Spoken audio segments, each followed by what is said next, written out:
Gospod Komat je tu že povedal, sem prav vesel, da je bil predgovornik, ker bova imela veliko stičnih točk. Naj vam tudi jaz povem to zgodbo. Včeraj sem bil v Trstu na enem tribunalu, ki je raje nas snemalo eno oddajo z mladostniki prav na temo zasvojenosti. In so vprašali, kako to, da nobena predavanja in nobena preventiva ni učinkovita. Ko so mladi so spraševali, odgovor je pa potem čisto preprosta. V puberteti je pol možganov zablokiranih za dojemanje posledic. Mulc hoče, mama, daj mi motor, mama, daj si čelado na glavo, daj mi motor, daj si čelado na glavo, daj mi motor, pa daj si čelado na glavo, zakaj? Zato, ker se ti lahko kaj zgodi. Meni se nav nič zgodilo.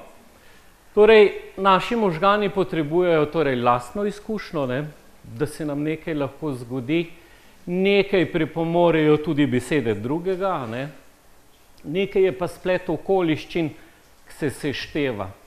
Jaz se ne upam danes reči, prav za nobenega, ki se sreča s tako ali drugačno obliko zasvojenosti, da je kriv ta, da je kriv oni, ne gre zdaj za iskanje krivca, ampak kaj je prav. No in o tem bomo tudi mi skušali danes tukaj slediti.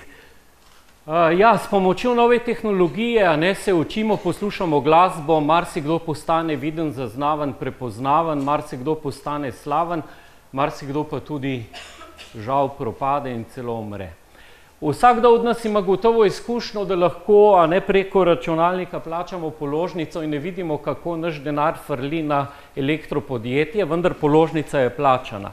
Torej, gre za izredno pomembno, in to je prvi podatek, virtualno, ki podpira realnost, s tem ni nič narobe. Celo zaželeno je, da to spoznavamo, da to nadgrajujemo, da v tem postanemo strokovnjaki. Virtualno, torej nova tehnologija, ki podpira realno, ne ogroža, niti ne zasvoji.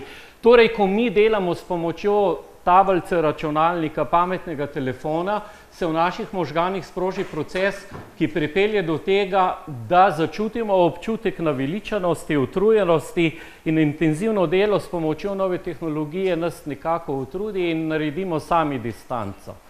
In potrebujemo odmor. Kadar smo pa mi s pomočjo nove tehnologije na področju zabave, sprostitve, kamor sodijo igrice, socialna omrežja, se pa v naših možganih ne sproži proces, ki pripelje do utrujenosti, naveličanosti, ampak bodi vedno dalj, bodi vedno bolj intenzivno. Zatorej je prva stvar, ki se jo kot starši, kot vzgojitelji ali pa tudi kot ljudje moramo naučiti, nekaj je nova tehnologija, s katero mi ustvarjamo, delamo, drugo je nova tehnologija, ki nam omogoča sprostitev, zabavo. To moramo ločiti. Zgodba se pa začne že zelo zgodaj. Novodobni starši, ti, ki bodo starši, bodo imeli zelo velik problem najti kahlico brez montirane elektronske igračke. Tudi hojco, stojco, pa te jedilne mizice. Vse to je opremljeno s temi elektronskimi igračkami in vedno bolj. In seveda naš otrok pritisne na gumb za kikerika petelj in pritisne na drug gumb zamuka krava, tretji gumb zariga osliček. In seveda, ko se pogovarjam s snovalci elektronskih igračk, ko z njimi debatiram, mi jasno povedo, da so tu not intenzivne barve in zvoki. In seveda enoletni otrok, ko igra in pritiska na teh elektronskih igračkah, dobiva te barve in zvoke, preživi pol ure do 1 ure na dan, 2-3-letni otrok mogoče preživi že 2 ure na teh igračkah, 3-5-letni otrok lahko preživi tudi 3 do 5 ur dnevno ali celo več na teh elektronskih igračkah. In potem, kot je gospod Koma tu omenjal, mi tega otroka potem peljemo v naravo, vsi navdušeni, kako bo se nadihal svežega zraka, kako se bo sprostil, on pa začne cepetati, kričati in je nezadovoljen, hočem domov, starši zaprepadeni, namreč zaradi teh intenzivnih barv in zaradi teh zvokov ki jih je pridobival skozi igranje s to igračo, so se njegovi možgani adaptirali na te intenzivne barve in zvoke in mu narava postane siva cona, ki ga ne oblikuje, ki ga ne nagovarja, v njej se počuti izgubljenega, mu je dolg čas in je sili, da pride čim prej domov in se priklopi na to intenzivnost. Zato je izrednega pomena, da v pripravi na zakon, na pripravo na starševstvo govorimo, da je potrebno paziti in omejevati prostorsko in časovno, to se pravi prostorska in časovna omejitev uporabe elektronskih igračk. To se mi zdi ključnega pomena, namreč zgodba ima potem tudi nadaljevanje. Še 10, 15, 20 let nazaj je bilo samoumevno, da smo v večerih brali pravljice, nekje se je molilo, nekje se je prepevalo. In seveda, otrok je slišal 365krat eno in isto pravljico in ko smo 367krat brali to pravljico in smo slučajno spustili en stavek, je otrok šel takoj po koncu in je zahteval, ker se je spustil ta stavek, nemudoma takoj preberi ponovno to pravljico. Kako to, da ta otrok 367krat sliši eno in isto pravljico, da se ne naveliča in jo bi še 300krat slišal, on se ne naveliča. Namreč zakaj gre? Ko mi beremo pravljico o zmaju s 7 glavami, z repom, ki maha in podira drevesa in ne vem, kaj vse počne, se otrokovi možgani trudijo v njegovi domišljiji naslikati tega zmaja s 7 glavami. To je osnovni razvoj otroka in njegovi možgani se trudijo, da bi v domišljiji naslikal ta prizor, ali pa Marijo in Jožefa, ki zdaj se Božič bliža, kako potujeta v mesto Betlehem. Njegovi možgani se trudijo naslikati vso to pravljico v domišljiji in, dragi moji, takrat nastanejo zametki, razumevanje, dojemljivo za abstraktno. Torej, cilj, Komat je zelo dobro o tem govoril, kapitala, ni danes več, da mi delamo za kapital po 16 ur na dan, da nas izmozga, ampak cilj kapitala je danes ustvariti nekritičnega potrošnika. Torej, otrok, ki tipka in pritiska in se uglasi muca, petelj in osliček, on ostaja pri tem, kar se sliši in kar se vidi. Ne razvija sposobnosti za presežno, da v življenju obstajajo stvari, ki me presegajo in sposobnost razumevanja abstraktnega nas loči od živali. Človek, ki ni sposoben abstraktnega razmišljanja, pa ne more oblikovati avtonomne vesti. Človek brez avtonomne vesti, pozor, pa dela tisto, kar drugi rečejo, kar je trend. In če imamo v misli slučajno sedaj tega otroka, ker niso v njegovih možganih nastali vzmetki za dojemanje abstraktnega in seveda tudi nima sposobnosti zgraditi avtonomne vesti, se bo znašel v skupini, ki bo rekla, heroin je nekaj slabega, ima naš ta otrok, mladostnik, čudovito srečo. Nekaj enkratnega se mu je zgodilo, namreč on dela po tem, kar mu družba reče, kar je trend. In seveda, ker se je znašel v dobri družbi, bo sledil temu dobremu. Če se bi pa ta isti mladostnik znašel v skupini, ki reče, heroin je nekaj dobrega, čudovitega, to je za sprobati, bi ravnal tako. Torej, zakaj je že napad na enoletnega otroka s temi elektronskimi igračkami? Zaradi tega, in ta zgodba se ne konča z elektronskimi igračkami, kot bomo videli v nadaljevanju, mi imamo tudi pametne zapestnice in pametne ure. Pametne zapestnice s prisrčnimi barvami in oblikami. Seveda, naš otrok mora samoiniciativno začutiti, da bo dobro jedel, da bo zdravo jedel, da se bo gibal, da se bo družil, da bo vstajal. Ja, seveda, industrija, ta kapital pa želi, seveda, da bo delal po diktatu, da bo sprogramiran. Zato je potrebno prvo ustvariti pogoje in zagotoviti, da osebnostno on zraste, potem se mu da nova tehnologija, zdaj pa na glavo obrnjeno. Ta prvo nova tehnologija, potem pa pričakujemo, da bo osebnostno shodil. In tukaj so stvari na glavo postavljene. Torej, začne se s prvim letom ali pa že prej, z navalom teh elektronskih igračk, pametnih zapestnic in ur, za invalide, dementni ljudi, za avtiste, za diabetike je to nekaj čudovitega. Vendar za otroka, ki je potreben še nadaljnjih poti v osebnostni rasti, je pa prepustitev k temu prezgodaj. Naslednja zadeva, mimo katere ne moremo iti, mi smo rekli, nova tehnologija, ki podpira realnost, s tem ni nič narobe.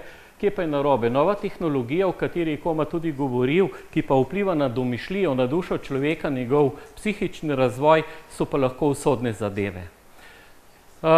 Ko sem se pogovarjal nekaj mesecev nazaj na nekem srečanju, smo ga imeli z ustvarjalci teh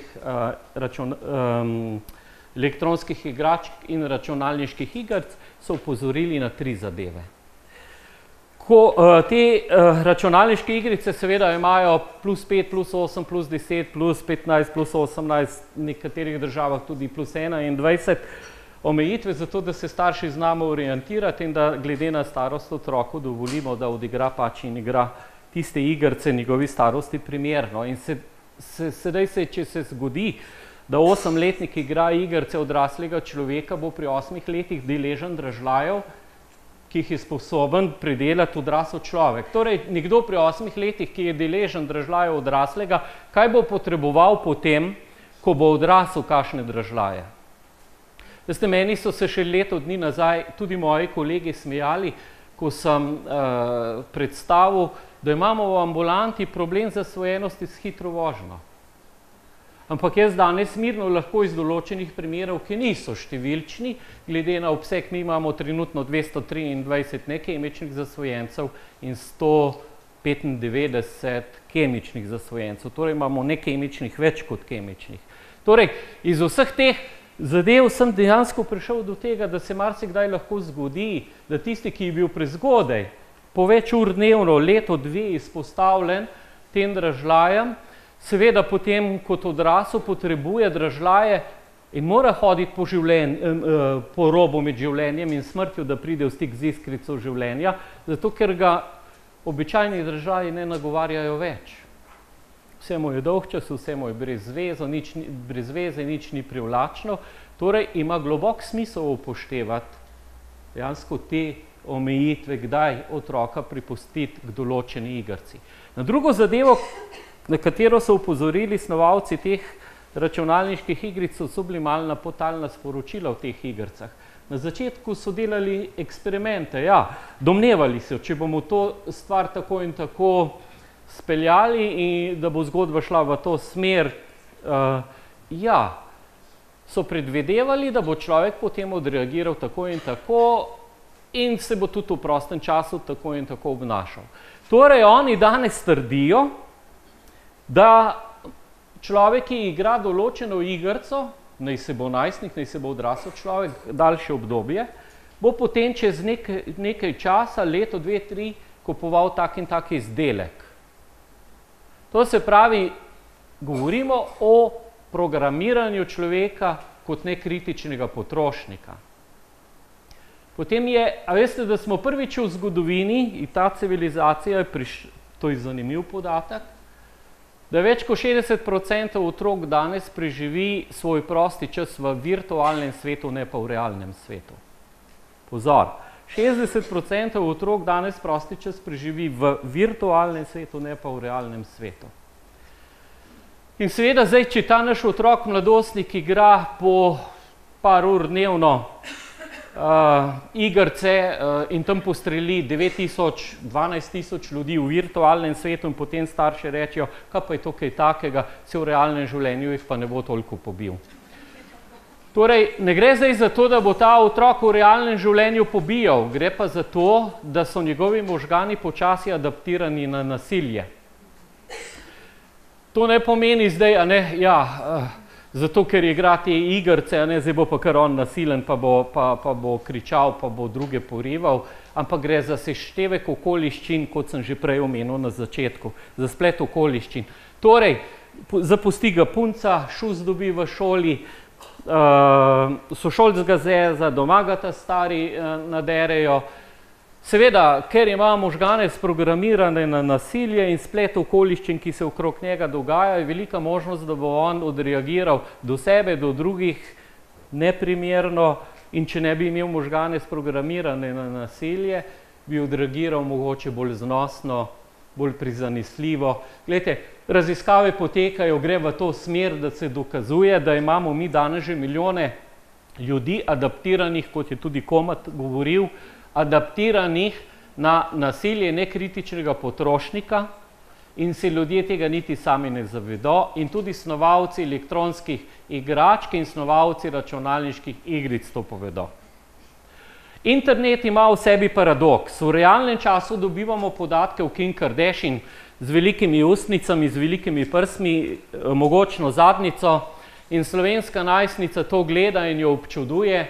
Poslušajte, mi danes dobimo v enem dnevu toliko podatkov, kot smo jih prej dobili v 2 letih. Na svetovnem spletu, na internetu danes dobimo v enem dnevu toliko podatkov, kot smo jih dobili prej v 2 letih. Torej, naši možgani so morali poiskati izhod, so morali poiskati neko rešitev in so jo. Sprocesirajo samo podatke, ki so fajn.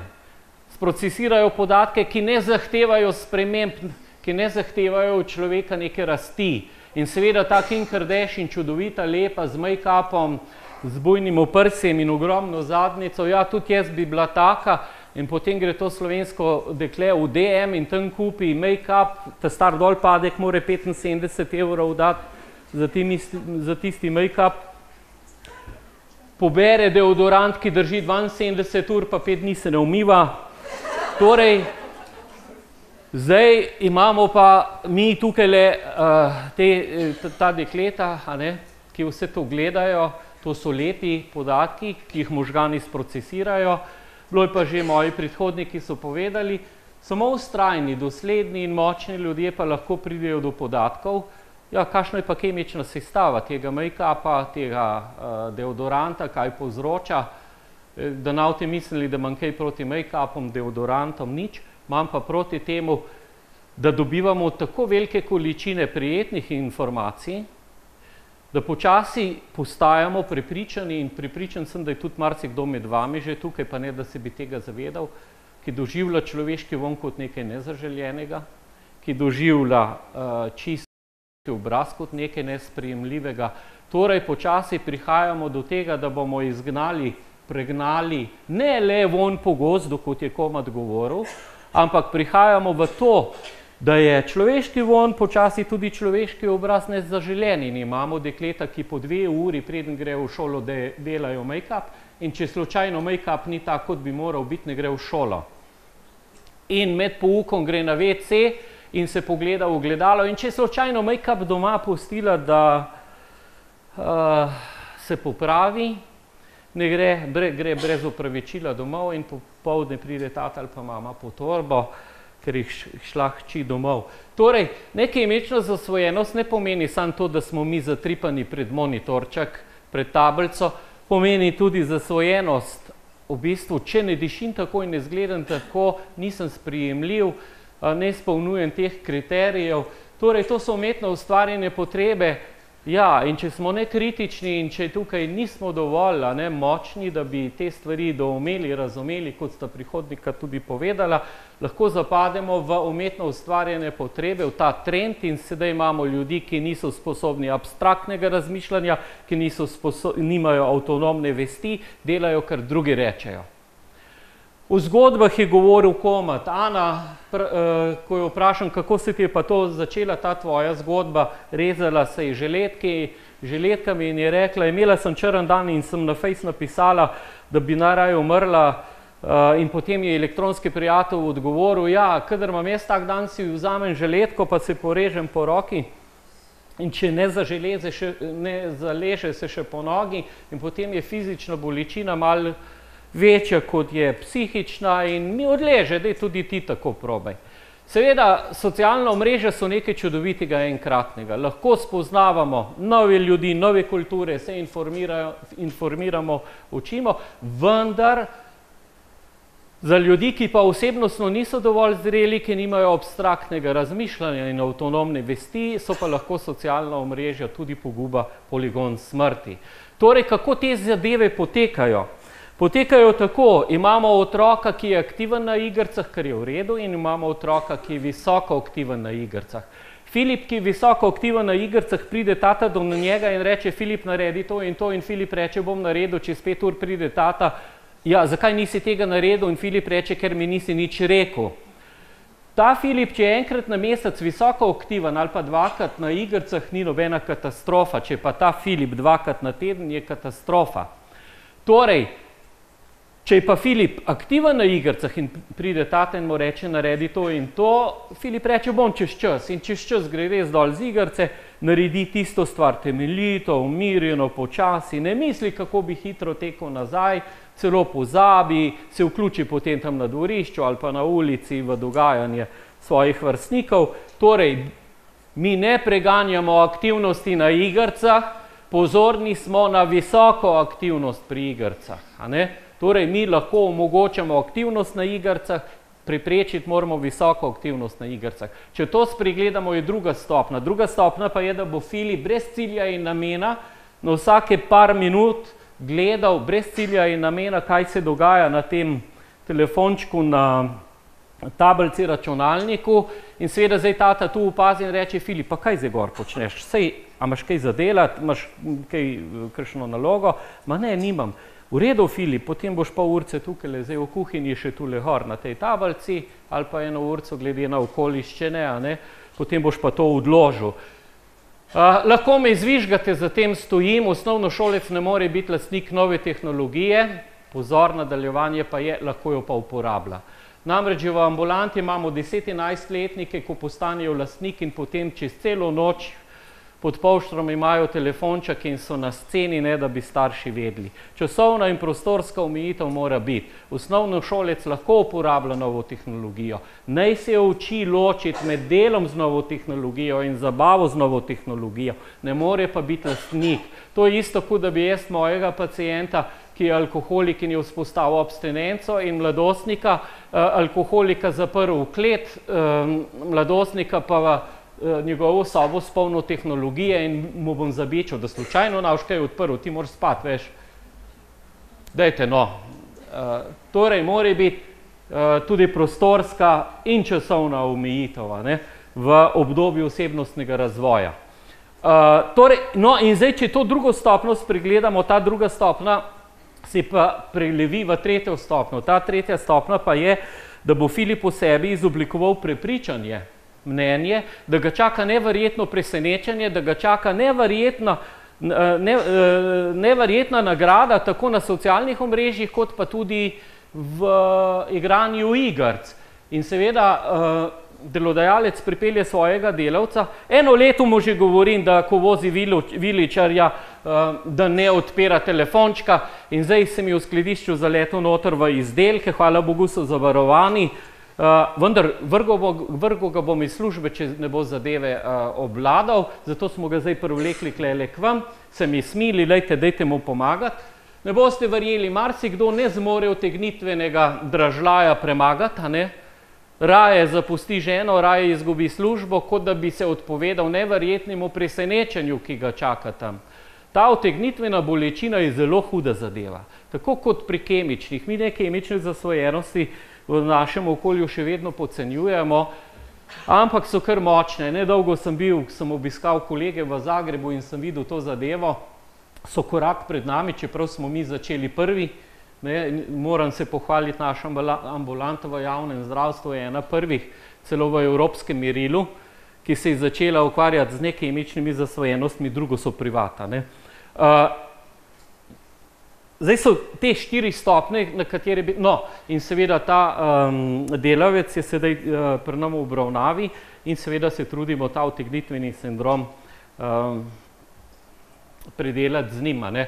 Zdaj, te 4 stopnje se mi zdijo tudi izredno pomembne. Zdaj, če moj otrok igra igrice in mu jaz rečem, pridi na kosilo, on pride, normalno poje, pomije posodo, se pogovarja z nami, to je vzorec, to ni nič narobe. to je tudi naš cilj. Če pridem po otroka, ki igra igrice ali pa na socialnih omrežjih in mu rečem, je kosilo, reče, pridem za 15 minut, daj mi mir, kaj kle setnariš, lej, kosilo bo mrzlo in tudi jedo ne boš, bo rekel, dobro. Iz pete ven bo potegnil moč in bo šel pojesti in ko bo pojedel, bo takoj leto nazaj. To je navada. Tretja stopna je, da pridem po tega svojega otroka, je na socialnih omrežjih in mu rečem, pridi na kosilo, ma tudi če ne jem, sam daj mi mir, pusti mi na miru, ma daj že enkrat mir in zdaj pa izključil ti bom Wi-Fi, vzel ti bom tablico, računalnika ali karkoli ima, to je pa prisilno vedenje. Tukaj pa otrok že ne more sam, ampak rabi neko zunanjo grožnjo in zunanji pritisk, ki mu da motivacijo, no zdaj pa res ne bi rad to izgubil, bom pa zapustil, to je prisilno vedenje. In zadnja stopna je, ko pridem po otroka in mi sploh ne registrira in ga potegnem, takrat skoči name, me prebuta, je agresiven, okrog 35–30%, kolikor je zdaj gledam to našo statistiko, staršev je tedensko tepenih od svojih mulcev, ko jim postavljajo meje, tisti, ki pri nam iščejo pomoč. O tem molčijo, ne govorijo, povejo med vrsticami. Ogromno staršev je tepenih, doživlja nasilje, govori o tem, ali pa ne pove. V prejšnji teden mi je ena gospa prinesla celo fotografije pokazati, kako je bila zdelana, ko jo je hči napadla. Torej je ogromno nasilja, o katerim se ne govori, ker dobro, če se nekdo napije pa zadrugira, o tem bomo še govorili, da tepe. Zdaj pa, ker pa je to neka lepa zasvojenost, ena taka, ki se prikrade v naše družine, ja, to bomo pa potrpeli, to nasilje, sej tudi nazvan se toliko ne vidi. Ja, veliko več nasilja, si upam trditi, po statistiki in po izkušnjah imamo z nekemičnimi zasvojenci v družinah, kot s kemičnimi zasvojenci. Kateri ljudje so bolj dojemljivi? Ja, imam še kaj časa? Samo še minutko, Madonca. Kateri ljudje so bolj dojemljivi? Bolj dojemljivi za zasvojeno so ljudje, ki ne prinesijo pritiska življenja in šale na svoj račun. Ti ljudje ne bojo šli na socialna omrežja, zato ker tam lahko dobijo kakšen pataf, ampak bojo šli na kakšne igrice, kjer lahko zadeve obvladajo. Ravno tisto, kar jim v realnem življenju manjka, dobijo v virtualnem. In marsikdo se začne z virtualnim zdraviti. To, kar mu v realnem manjka, dobi v virtualnem in kdorkoli ga bo z virtualnega vlekel, bo njegov sovražnik. Drugi ljudje so ljudje, ki imajo občutek, da nikoli nič dobrega ne naredijo. In ti ljudje, ki imajo občutek, da nič dobrega ne naredijo, so ljudje, ki potrebujejo, da so vidni, zaznavni. Instagram je čudovita zadeva, Facebook tudi, da postanejo vidni. V terapiji imam gospo, ki ima zdaj 5. partnerja, 4 partnerje ima po enega otroka in v svojem okolju ona zveni kot ena kurba. To je kurba prasica in zdaj sorodniki morajo 5. partnerja zaščititi, pred tem zmajem to kurbo, in so sorodniki organizirali to srečanje, to žensko je treba v red spraviti in jo imajo za kurbo. Ampak poslušajte, ta njena zgodba, seveda ta njena zgodba je, ko je imela nasilja ogromno in zlorab, ni imela nikoga, ki bi pomagal, da bi svojo bolečino izplunila, da bi izvenela. In seveda, ko je srečala moškega, ki je govoril, kako ima težko službo, kako ima nizko plačo, pa koga vsi zafrkavajo. Seveda, ona ni razvila fantazije, poželenja do njega, ni razvila čustvene naveze, ampak bilo ji je znano njega, tista bolečina, ki jo je on govoril, je ona imela in seveda ona je postala magnet za problematične moške, ne ker je kurba, ampak ker ima življenjsko zgodbo, ker je noben ni pomagal. In seveda ta gospa gre zdaj lahko na spletno trgovino in najde v kitajskih praških, vietnamskih tabletkah veliko rešitev. In potem starši prinesijo razne praške, razne tabletke, pa rečejo, pa partnerji, dajte to v laboratorij, da se vidi, kaj to je. In marsikdaj se ugotovi, da so kakšne snovi smrtno nevarne v kombinaciji z alkoholom ali pa snovi med seboj. Spletna trgovina, ki je nekaj čudovitega in nekaj enkratnega za ljudi, ki imajo abstraktno razmišljanje, avtonomno vest, ki so samostojni, z dobro samopodobo, samozavestjo, je to nekaj čudovitega in nekaj enkratnega. Za ljudi, ki pa imajo take ali drugačne težave, pa isto orodje, ki je čudovito, lahko za njih pomeni celo smrt. Ah ja, ta rdeč krog je neizprosen, hvala lepa. No, on pravi, da mi morate dati 5 minut.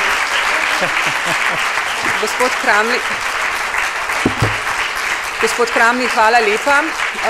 Mislim, da bo zelena lučka svetila še malce dlje, ker smo dobili 2 vprašanji, pa vas vljudno prosim, če bi lahko kar zdaj takoj na nju odgovorili. Darja, vas pa prosim, če bi lahko jih prebrali. Torej, prvo vprašanje.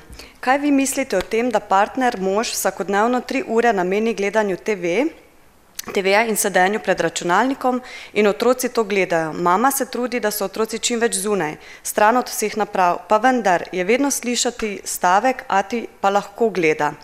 Pa lahko je na računalniku. Kako to razložiti otroku, če partner noče sodelovati? Kdo je v tem primeru odvisen oziroma potrebuje pomoč?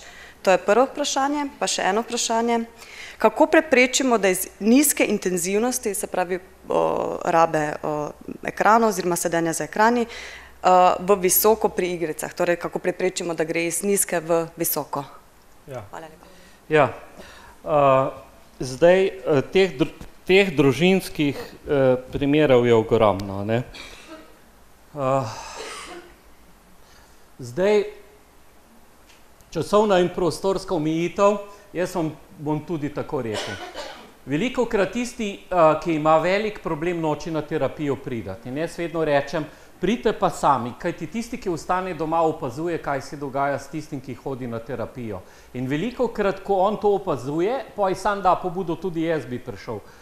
Nikoli možakarja moškega vabiti v tem smislu, ti si in velik problem, ti boš vse zavozil, ti rabiš pomoč, pa iti nekam. Lepo vas prosim, ker si vam bo skrival, si bo zapiral v svojo školko. Dajte moža prositi, naj vam on pomaga.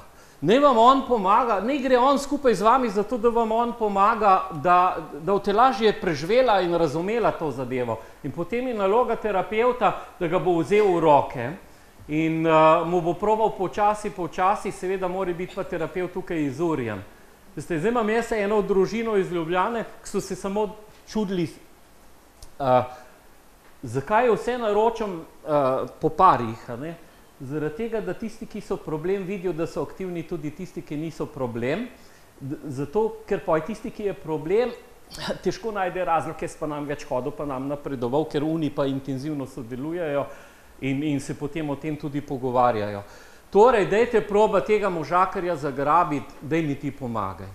Ne pa ga napada, ti si problem, ker bi rabila tvojo pomoč, greva skupaj nekam, da se mi stvari razjasnijo, da bi stvari jaz znala postaviti na pravo mesto in pa bo že terapevt te zadeve probal speljati tako, ko je prav.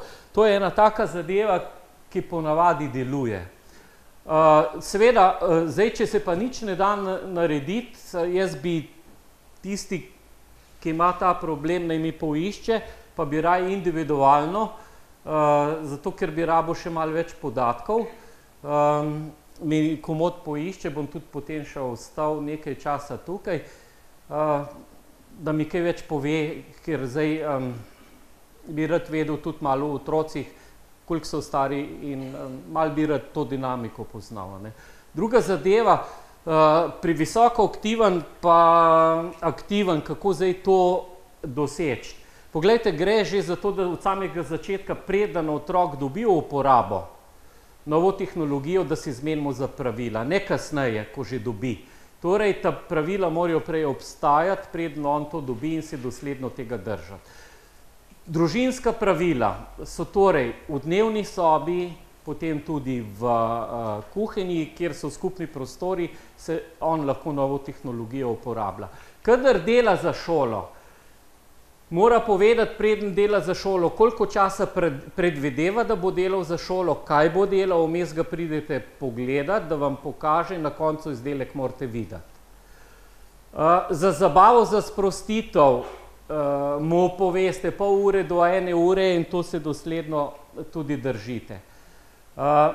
Potem se tukaj v ambulanti pogostokrat srečujemo, Zdaj pa rečemo, ja, najlažje je vzeti stvari, tega mi ne delamo v ambulanti, če nekdo že zasvojen, tista 4. stopnja.